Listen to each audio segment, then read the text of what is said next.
This is a wilderness which is as fragile as it is dangerous, hostile and volatile. Many have looked and still look at this uncompromising region and understand that of all the seeds that are scattered and windblown here, despair is what often grows best. This is the land of the mirage, and that has less to do with reality than with hope and yearning. The Middle East, the land of delusion as well as illusion.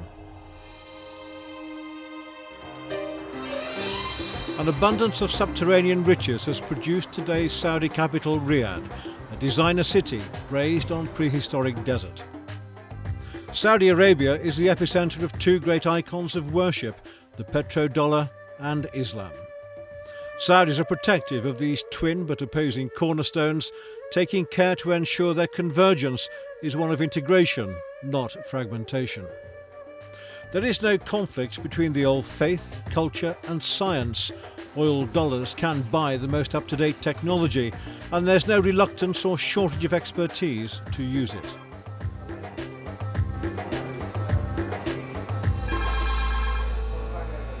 The question for these two little sisters, though, is whether dollars and prayers are enough to save them.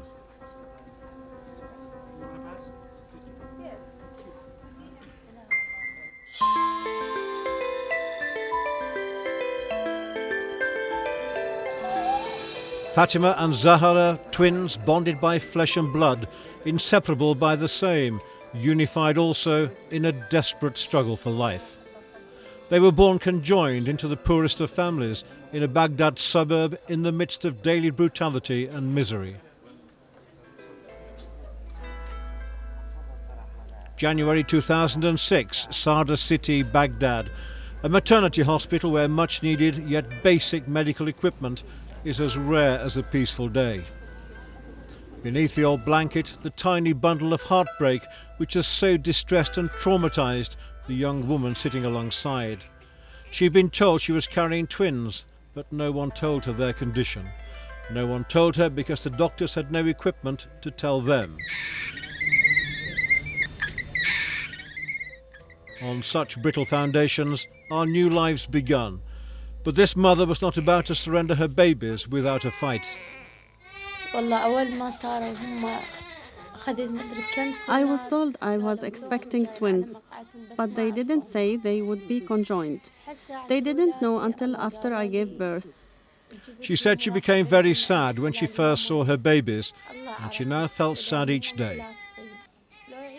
If the babies are still alive, I hope that all the countries can listen to me, and I ask them to help if there is any way to separate my twins. Majda's doctor had persuaded the mother to use the ever-present media in Iraq to carry her appeal. In Iraq, you know, there is militias, there is United States armies, there is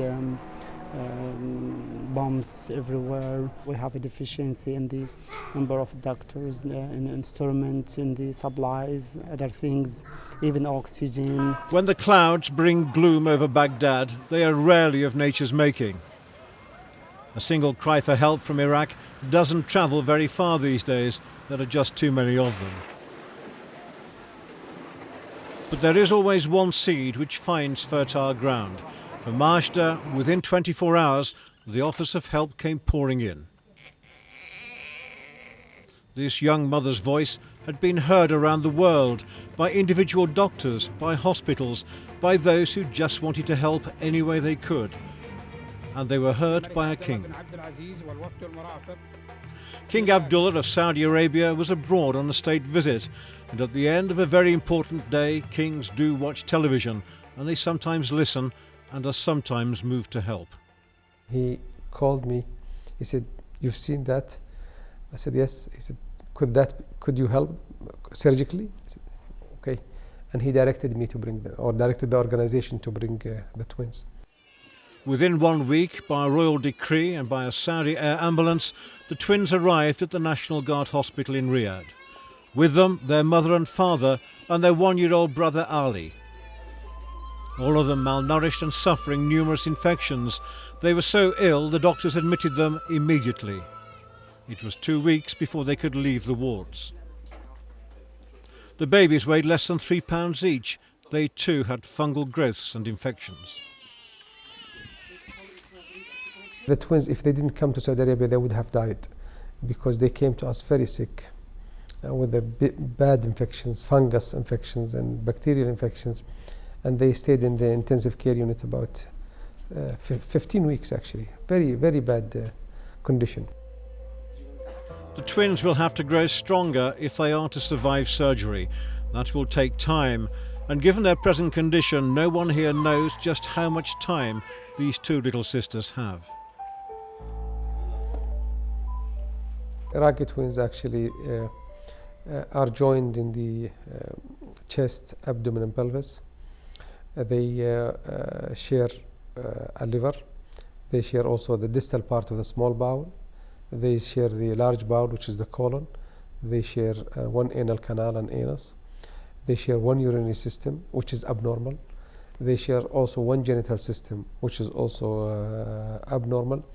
They have crossing vessels around them from one twin to the other. They have also one lower limb to each one of them, and there is a shared rudimentary lower limb between the twins, which is not good for either one of them. The case is complex because the surface area is large. There will be a large defect which needs to be covered after also the separation. The doctors are worried. They have great affection for these two little babies, but medical determination may not be enough to save them.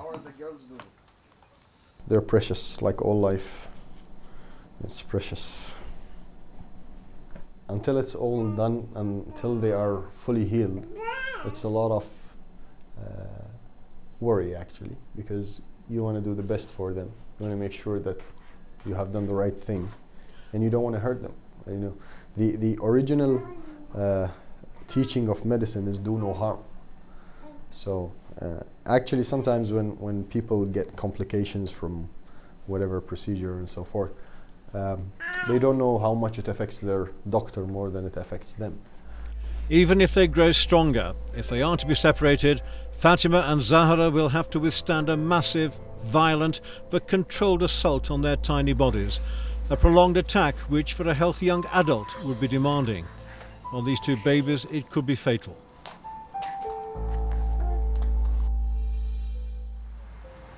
Like major hospitals anywhere in the world, the National Guard Hospital in Riyadh deals daily in life and death. Children get hit by cars anywhere there are roads, and doctors try and mend them. But behind the daily routine